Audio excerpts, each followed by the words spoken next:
for the hometown of the Boholano President, Carlos P. Garcia.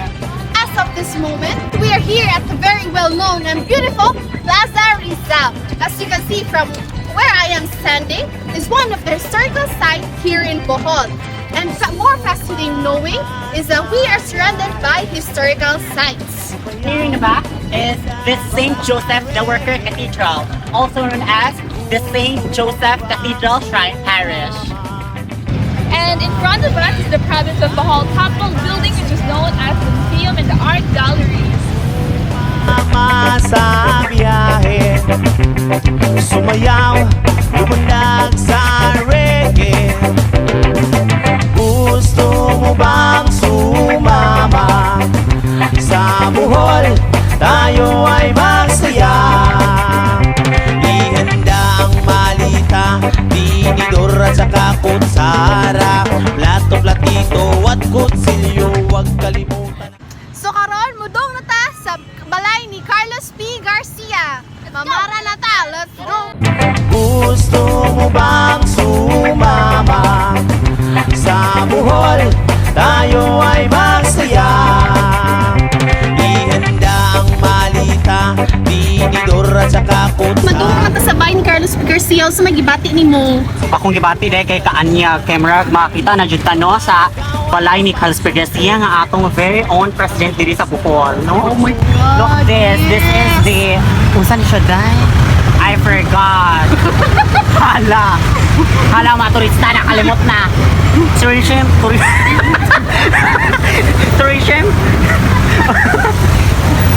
Tayo ay magsaya. Chocolate Hills ang unang rota, dito makakaasa ka. Okay, gandang pangmasdan, hindi mo siya makalimutan. Mandaris inyong tuklasin, ang lamig ng sariwang hangin. Doon sa punong maramdaman, ang lamig ng kapaligiran. Sumama sa biyahe, sumayaw, lumundag sa reggae. Gusto mo bang sumama? Sa Bohol, tayo ay masaya.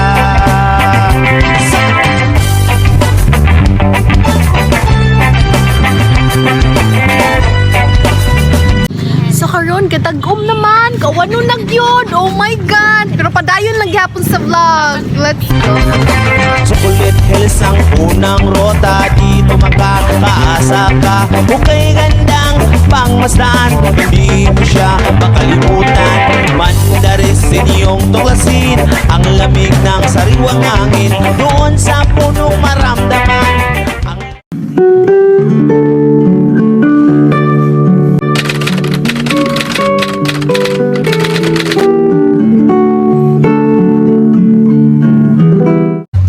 The President Carlos P. Garcia Heritage House is the residence of the former Philippine President Carlos P. Garcia in Tagbilaran City, Bohol.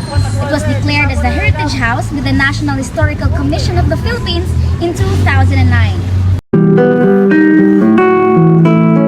Located along A. Hontonosa Street, just a few blocks away from the Bohol provincial capital and the Cathedral of St. Joseph the Worker.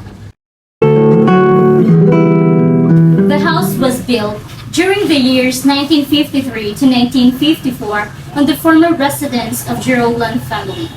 Carlos P. Garcia did not own a house in the city, as he was a native of Talabon town on the other side of the province of Bohol. His family rented a house in the city while he was serving his constituents. After World War II, the Garcia family finally had the means to buy a parcel of land and build a house. Thence, the house became his official provincial residence.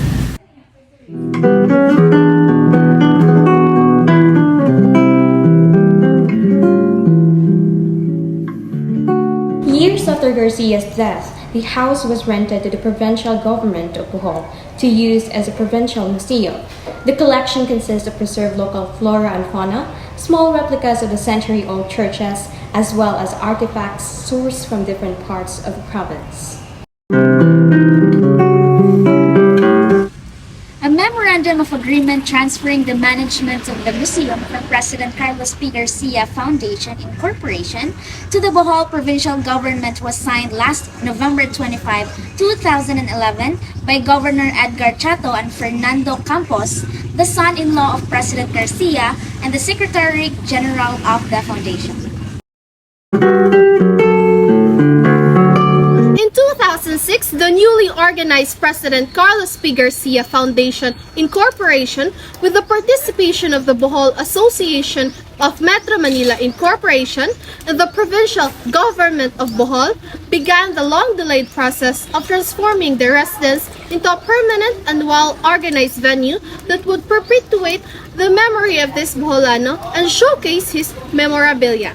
The restoration project had 3 stages: the restoration of the original structure and the surrounding gardens, renovations and design of the memorabilia contents and museum interiors, and lastly, building a commercial complex to provide management services and to ensure that ongoing expenses are provided in order to maintain and preserve the museum and its contents for the future generations.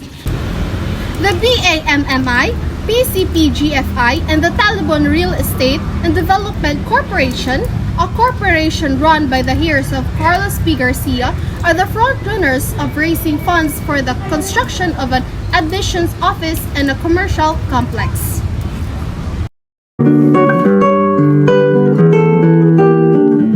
The house was declared as a heritage house by the National Historical Commission of the Philippines on September 4, 2009. Prior to the declaration, it firmly housed the Bohol Provincial Museum collection, which is now located in the Bohol branch of the National Museum of the Philippines in the Bohol Provincial Capital Complex.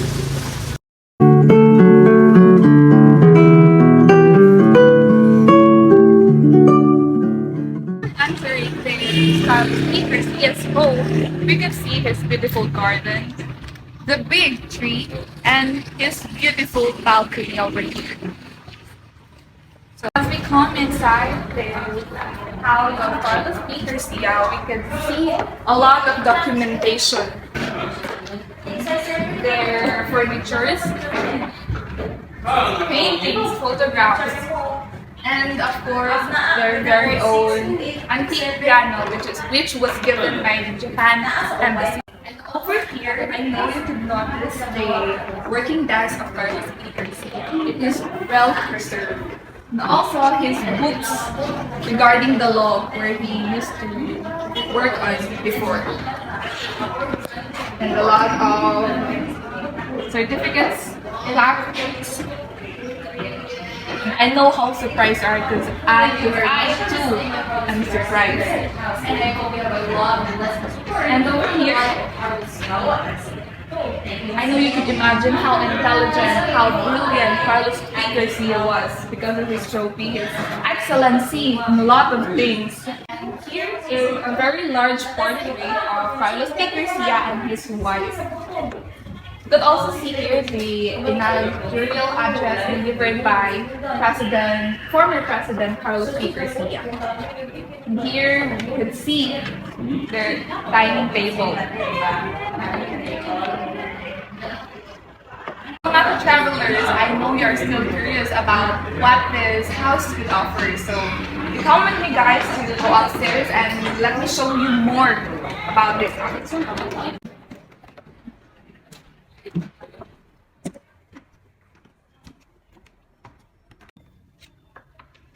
So as you can see here, there are still a lot of trophies. And of course, there is this chess table, a very small chess table. And of course, the trophies, his hats he used to wear. And over here, you can see the clothes, the wardrobe that Carlos P. Garcia used during his inauguration speech. And of course, there is a lot of objects here. So displays are the memorabilia of Carlos P. Garcia. As you can see, we can see the certificates, the medals, the suits, and of course, the photograph of Carlos P. Garcia. So, can you see this table? This table is a chess table wherein Carlos P. Garcia used to play with, of course, with his friends. So, moving forward, I think you can see this one. There's a lot of objects here, of course. These objects are treasured by his very own family. So this is a room, the master's bedroom of Carlos P. Garcia and his wife. So as you can see, there are also things here that are kept treasured.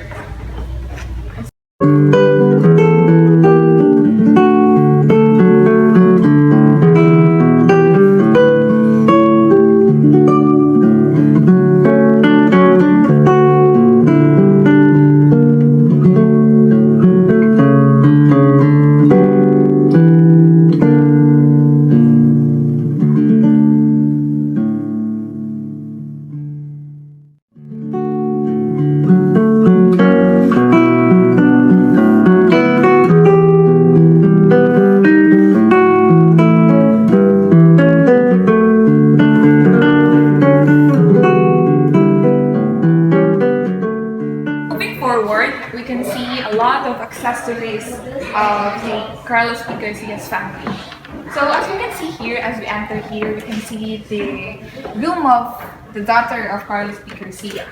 As we go on, I think we can see the wardrobes, the old dresses of his daughter, and of course, her bed. So mga ka-travelers, locals here call this house as White House because of its dominant color.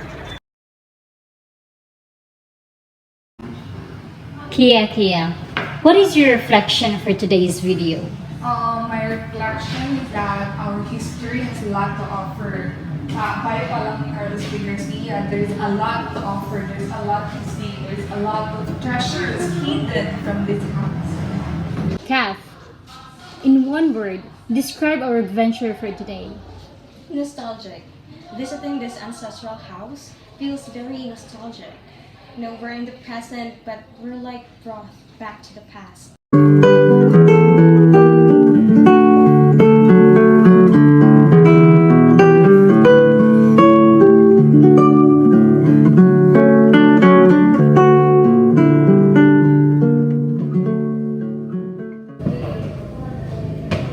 Nicole, what is the significance of this travel to Philippine history?